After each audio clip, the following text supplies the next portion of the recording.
Hello, and welcome to Elder Health Connection, a podcast where I gather innovators in elder healthcare to discuss their unique perspectives on caregiving and care receiving. My name is Caroline Morris, and I use my combined experience in biochemistry, physical therapy, health coaching, and growing up next door to my grandparents to dig deep into the complexities of aging and then draw out practical solutions that can fit into your life. I record this show from my home in Alexandria, Virginia, sometimes with the input from my dogs, Benny and Barry. Thank you for joining us today.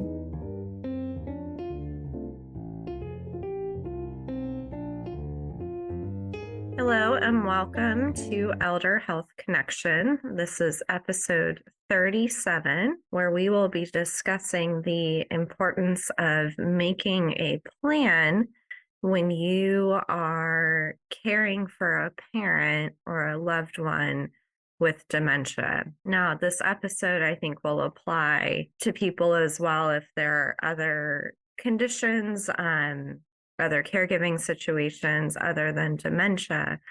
But I think with dementia in particular being a long disease course for many people, that having a plan is particularly important.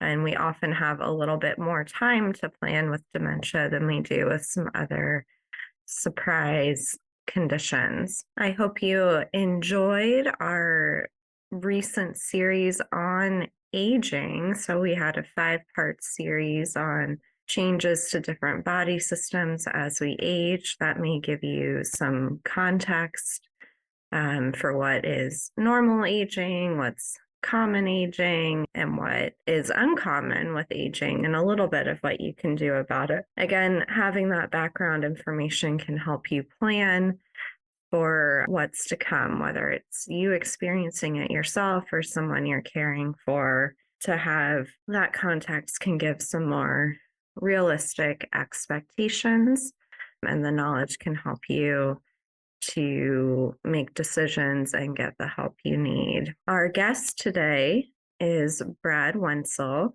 and Brad is the founder and CEO of My Aging Parent Plan, a multidisciplinary support program helping families confront Alzheimer's and dementia by planning and strategizing for their loved one's future. Better known as a care coach among his clients, he's been a physical therapist working exclusively with seniors and their families for nearly 20 years.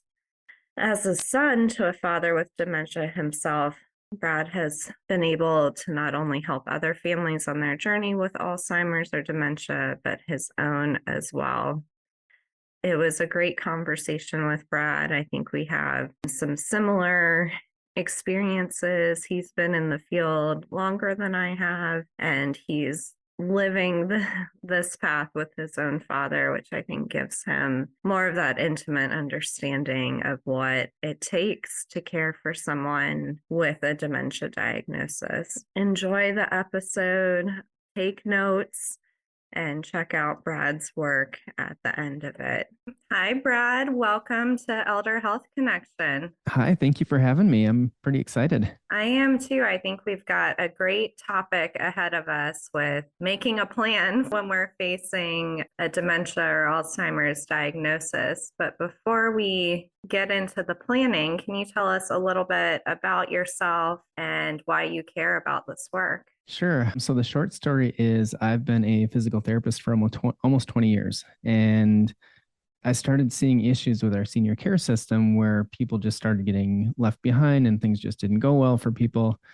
And I started to think about, well, how can I help these people a little bit better? Because I'm limited by insurance with my physical therapy stuff. And it just dawned on me that I had to help people figure out how to make a plan, because I had seen good plans and bad plans, and things go right and go wrong. And, I love seniors. I've loved seniors my whole career. I've worked with them my whole career. And I just hated to see them fail and their families fail. So that was kind of the impetus behind me creating a new kind of program to do this and help them out. Very good. Yeah, I know a lot of it, we just get motivated by what we're seeing and what we're frustrated by in our. For sure. So why is it so important to have a plan? when you're an older adult or caring for an older adult? So it kind of goes by the old adage, right? If you fail to plan, you plan to fail. And it's kind of interesting in the local paper here, there's a recent story about a newscaster who hadn't done any planning with her husband, and she had been through it with her parents, and but for whatever reason, they just had a hard time talking about end of life stuff and especially finances. Well, he ended up passing away unexpectedly.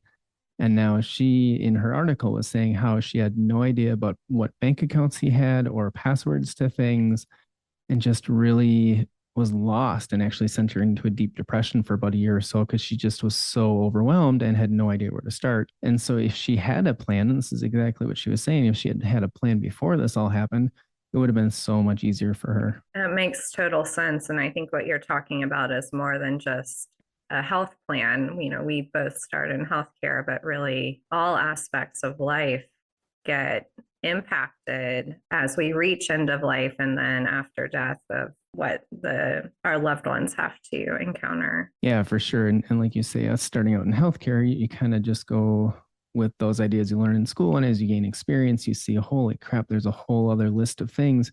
You really need to get in line before this all happens and goes down, because we've seen it before. People go to the hospital and there's nothing lined up, and all of a sudden, they're looking for new housing, or trying to get on Medicaid or whatever, and it can be a months long process. It can, and it often comes at a time when we're already stressed or our reserves are already low, and to have to deal with those major changes when we're not well resourced or in a good frame of mind for it is extra challenging. Yeah, for sure. And then obviously it affects the mom or dad too, because they're freaking out, worried if things are going to get fixed, or not fixed, but handled properly by their kids and that kind of stuff. Mm-hmm.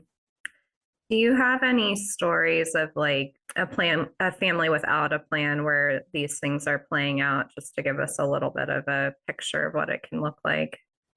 So I actually had an old coworker that her mom had been diagnosed with dementia, and the doctor had said, well, it's time for memory care. She has to go into memory care, but the family wanted to save a ton of money because memory care is super expensive. And so they kind of, I shouldn't say begged, but they talked with the doctor longer and tried to convince him that she could do assisted living first and then move to memory care. But the problem with that is that people with Alzheimer's or dementia have a really hard time changing environments. So she went to the assisted living. She kind of withdrew, kind of just became isolated. And then as the behaviors got worse and it was time to move to memory care, that's when things really went downhill, because again, it's another change in environment, whole new surroundings, everything's confusing. And she actually ended up her health went downhill within the year, and she ended up passing away really quick. So if they had had a better plan, they could have started out, and the doctor would have had, kind of stuck to his guns and say, hey, go to memory care while she's still kind of with it.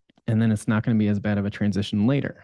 And if they had known that ahead of time, would have saved a whole lot of headache for them and heartbreak. Yeah, a lot of times it can be scary to make decisions about advancing levels of care early on when it might not seem like it's all the way necessary. But what you're showing us through this story is that it actually could have saved quite a bit of heartache, probably money as well, and later hard decisions, to have just faced it a little bit earlier. Yeah. And honestly, she got put on a couple of medications that she might not have needed because her agitation was so high, her behaviors got so bad, her depression sank so low. It cost them money that way. And also, for me, I guess the less medication, the better. Mm-hmm. And so I hate to see people get put on stuff like that when they really didn't need to be in the first place. Yeah, that makes sense. And I'll just make a brief plug for my interview with Dr. DeLon Canterbury, who talks about he's a pharmacist talking about medication safety for older adults. And he very much goes through this topic. So if any of you are interested in it, I'll link that episode in the show notes. I know I'll be listening. I'm looking forward to that one. Yeah, it was a great episode. So how about a time when you worked with a family and they did actually have a good plan in place? What did that look like, and how was the outcome maybe different? Sure. The one that comes to mind is actually pretty similar, but reverse. So there was a lady I was working with. Her name was Jean, and she had Lewy body dementia, which, for those who aren't aware, it's kind of like Parkinson's, but it's also kind of like dementia, and it can kind of present as a whole bunch of different things. and progress along the way as those two do. But when I met her, she was 100% with it. She knew everything. Like she was just a normal aged person, just a wonderful little lady. And her family, and she had decided to move into memory care at that point. Well, that was really, really hard for her to begin with. There was hardly anybody that could hold a conversation with her outside of the staff. I can't say she felt isolated, but it had to feel a little bit isolating to be, kind of the only person, the only resident there who knew what was going on. But it was a fantastic decision for her because, again, as it progressed, it was familiar surroundings. It really didn't pose a problem as far as her living situation. She got the support that she needed right away. Doctors were on site right there so they could kind of help problem solve and calm down behaviors and things like that too. And it really ended up as the best situation for her. Yeah, that makes sense. And I think it shows some courage on her part and the family's part to make those decisions early on and just plan for the future and face it. Yeah, it really was amazing because I kind of the first time I'd ever seen that really to that extreme anyway. So I thanked her immensely for that. It made our lives a lot easier and hers too. Mm-hmm. All right. Well, we've talked about living situation as part of a plan, but would you say are the core components of a good plan as we age? Well, I would say there's obviously things within each section here, but I would say there's a good 12-point plan you can start with. I'll go through them real quick as fast as I can anyway. But the first one, you kind of got to start with what I call your why, your how, and your what. And that's basically getting it down to why are you doing this? How are you going to do this? And what are you going to use to do this? And that is supporting your parent with Alzheimer's, dementia, and all that kind of stuff. And so after that, you got to know the diagnosis, the medications, and the allergies, right? Because if you don't know any of that stuff, it's going to be really hard to plan for things coming down the line. And then the best plans then go on to problems surrounding like mobility and nutrition and the viability of the current living situation, home modifications that need to be made, what kind of products and equipment and services are going to be needed, and that kind of physical and mobility part of it. From there, you kind of want to figure out who's involved in the care team. Now, that could be the primary doctor, it could be the pharmacist, hopefully an elder law lawyer, estate planner, figure out what kind of outside help is going to be coming in, what kind of family and friends are going to be coming in, and who the emergency contacts are. And then the last couple parts would be a financial plan. So you got to know the assets, liabilities, monthly income and benefits that your parents are getting, as well as knowing exactly what health insurance they have and what's covered and what's not, because that can be a big surprise later on down the line when some equipment or whatever isn't covered. Final two things that I think are super important would be, of course, end of life planning, like health directives, trusts and wills and funeral planning. But then also going over a comprehensive risk analysis for all of these things and really trying to figure out and try to think ahead, where might the stumbling points be? Where could we come up against this stuff in the future and develop a proactive plan to address that when it does happen? Thank you for that overview. It does sound like it touches almost all aspects of life in what you're describing. Yeah, it's a little long, but certainly it's pretty comprehensive. Yes. And it's nice to have a guide for it.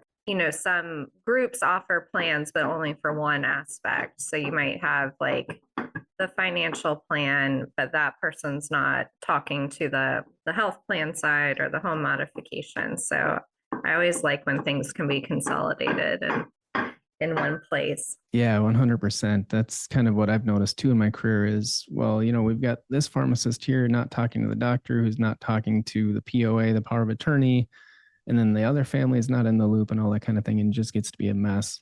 Mm-hmm. So with all of these different components, should we start planning all of them at the same time? Is there an order to it, or can you speak to the timing piece a little bit? Sure.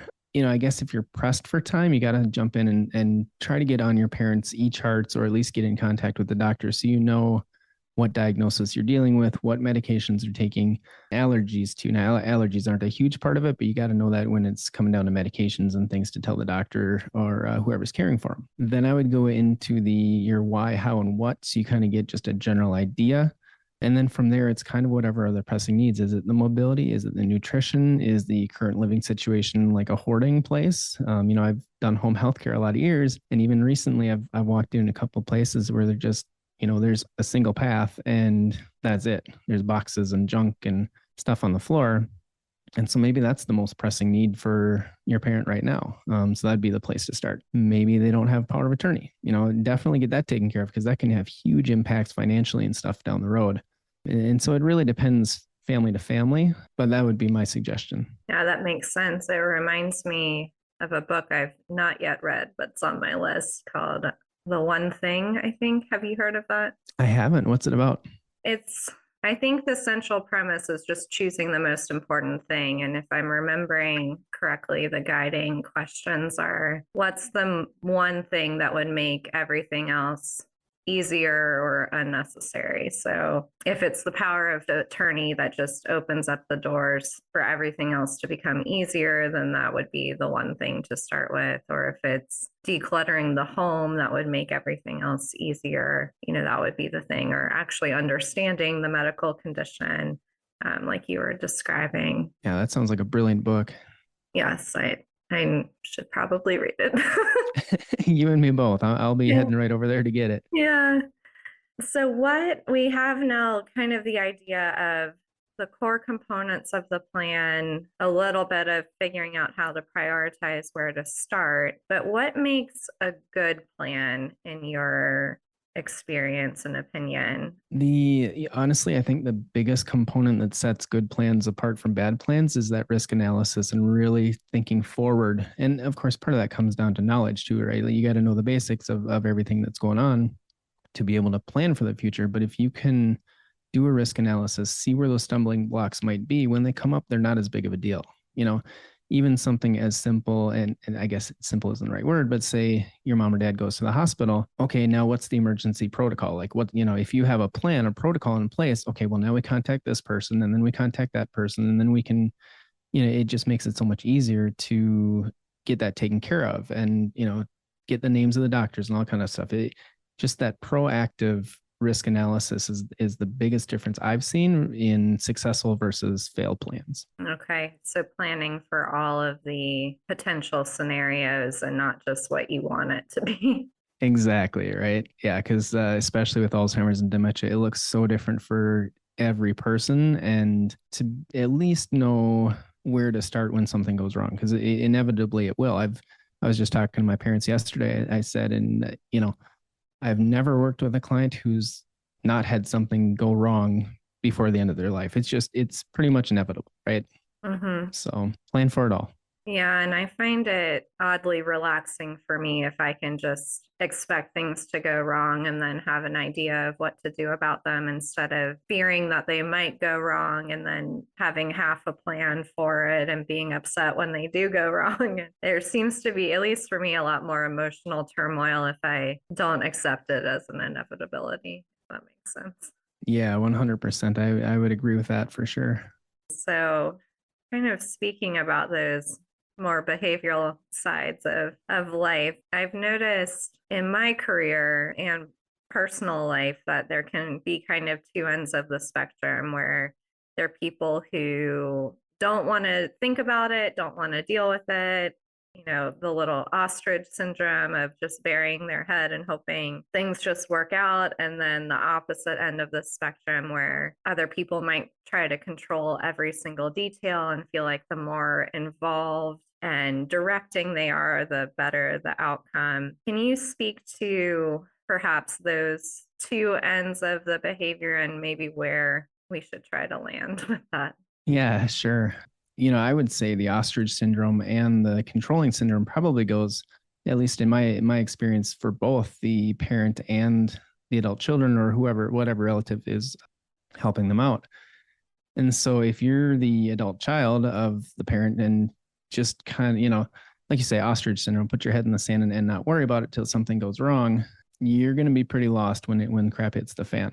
So I guess in that instance, I would say kind of man or woman up and get your big boy and girl pants on and just take care of it, because it's going to pay off in the long run. If it's the adult parent, you're just setting your kids up for failure, because when something goes wrong, now they're going to be frantic. I've had this problem with my parents too, where they're not very forthcoming with their situation. Now I know they're relatively stable financially, but I don't know that for sure. and I'm trying to dig it out of them, and they're being kind of stubborn brats about it, which I understand, right? You want to keep some of that confidential, but if I don't know that when something goes wrong, then it's a heck of a lot harder for me, right? And so then to speak to the controlling aspect of it, I've seen daughters and sons really get in there and tell mom, okay, hey, you're going to go to assisted living now, or we're throwing you in the nursing home now. You can't stay home. And the parents are sitting there going, hey, I'm still a person. I'm still living here. I'm still okay. And it rips their heart out too, because it makes them feel less than a person. It rips away their autonomy and can be really, really hard on them. And then, of course, from the controlling parent aspect, it's stay out of my life. I'm going to do what I want to do. I don't care if my house is full of crap. I don't care if I'm falling all the time. I don't care about the medications.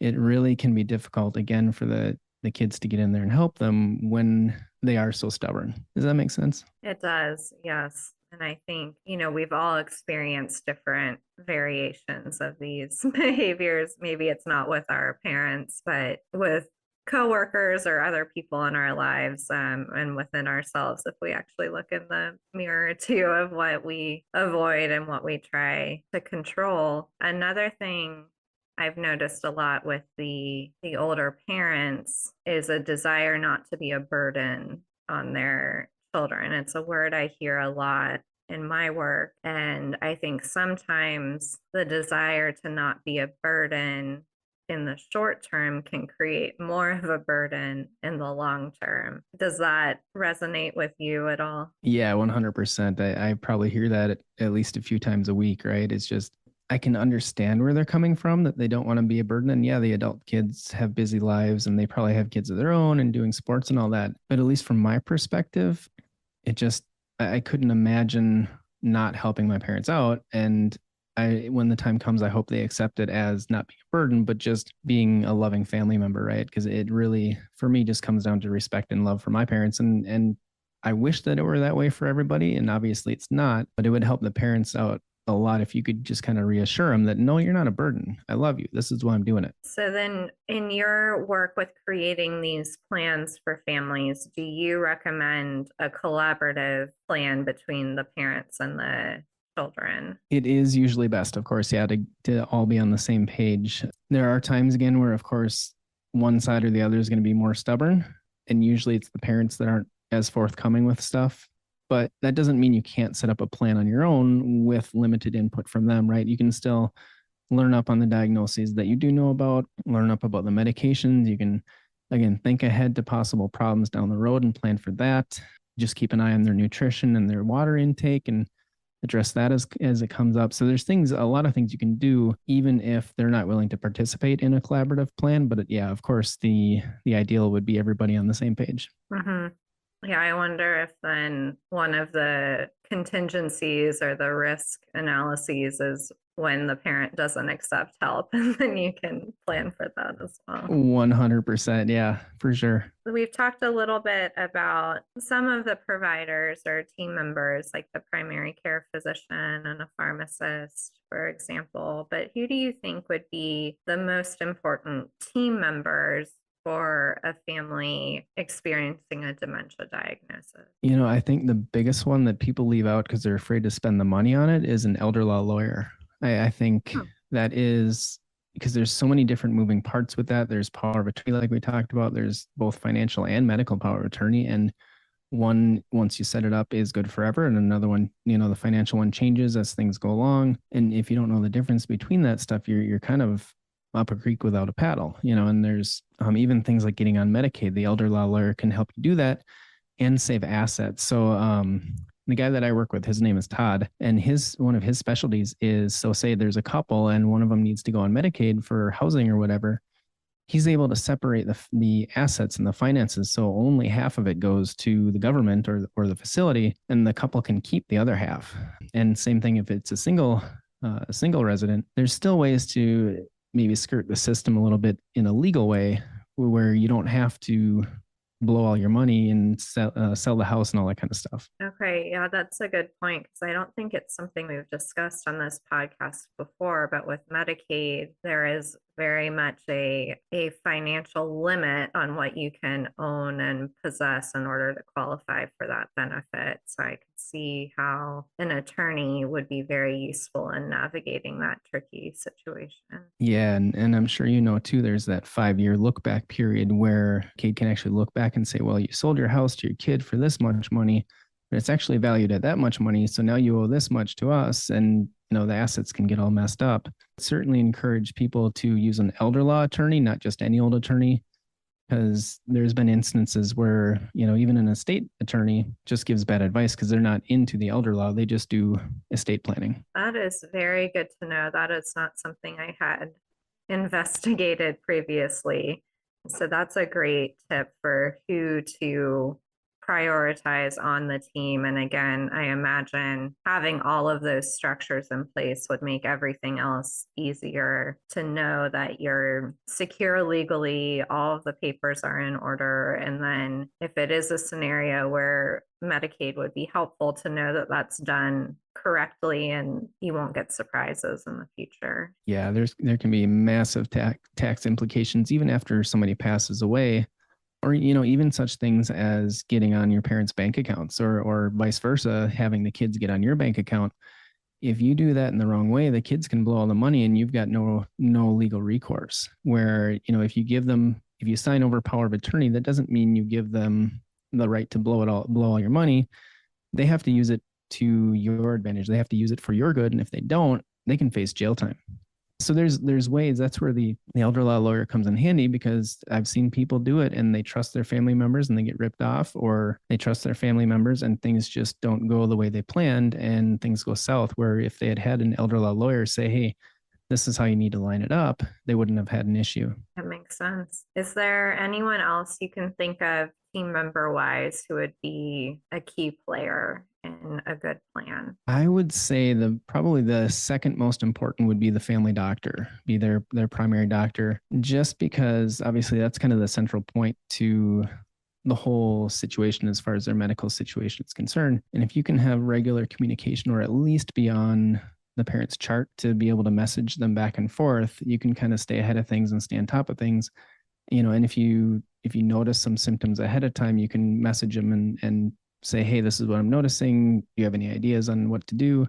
So if you can really have a good rapport with your mom or dad's doctor, that's super important. Yeah, that makes sense as well. And I imagine you would recommend attending appointments when able, and just staying involved and hearing the message firsthand instead of the interpretation of the message. 100%. And, to that point, when you do go to the appointments, try to keep your mouth shut. Try to let your mom and dad answer the questions instead of jumping in and say, hey, well, this is what I'm seeing. Save that for later. Maybe after the appointment or at the end of the appointment, we'll say, this is what I'm seeing. And it's not really quite the same as mom said.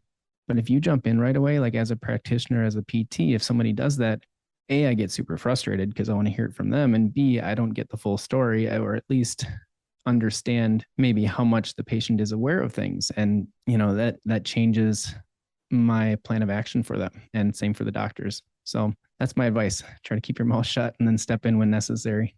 Yeah, I think it's especially important and difficult when there is a cognitive component to the health condition too, because that's when we want to speak for people the most, but then it makes it harder for the healthcare provider to really know what's going on or know how to best assist them. Yeah, for sure. And even, when I do my initial evaluations for my home care clients, I'll look through the chart and I'll ask them questions that they should know, just double check to see if they actually do know it. And a lot of them get mad. Well, I've already been asked that 20 times. Well, sure, but I want to make sure you know it. And then that kind of gives us an idea of where the client is at. But again, if family steps in and answers the question for them, well, then I can't get a true assessment. Mm-hmm. Yeah, such a good reminder. Brad, is there anything else you'd like to comment on about making a good plan for someone with dementia or family dynamic? Anything that comes to mind? Going back to the proactive thing, it's super important. That's the most important thing, is to do that risk analysis, be proactive. Even if you don't have support from your family or your parents or whatever,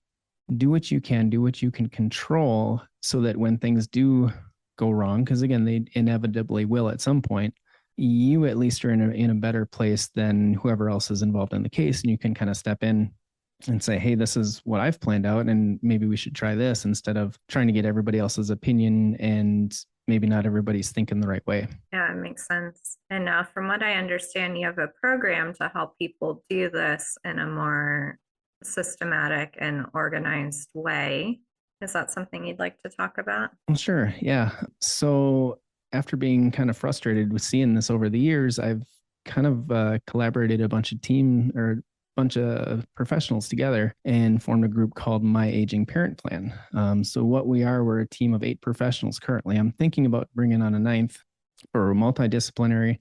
I've got Todd, the elder law lawyer. I've got a former nursing home administrator who knows the ins and outs, certified senior advisor, senior nutritionist, stress and burnout coach for those who are going through that. And actually, I've got a gentleman working with me who works on like people pleasing and doormat syndrome too, for people who maybe are getting pushed around too much in their situation, whether it's the parent or the adult child. So we've got a 6-month program and a 12-month program.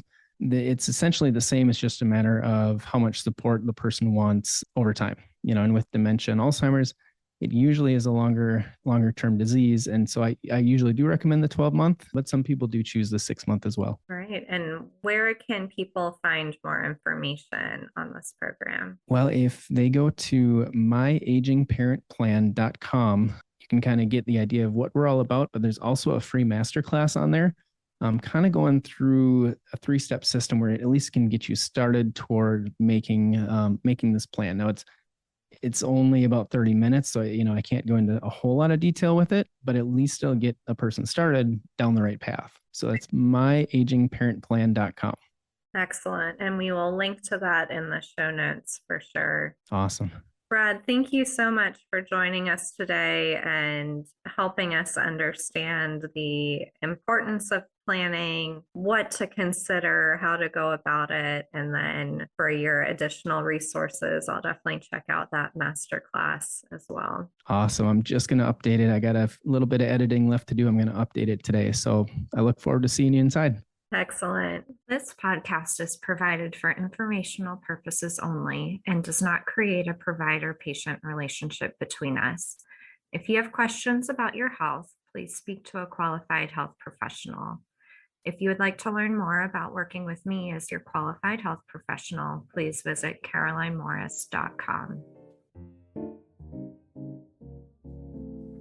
Did you know that gratitude is good for your health?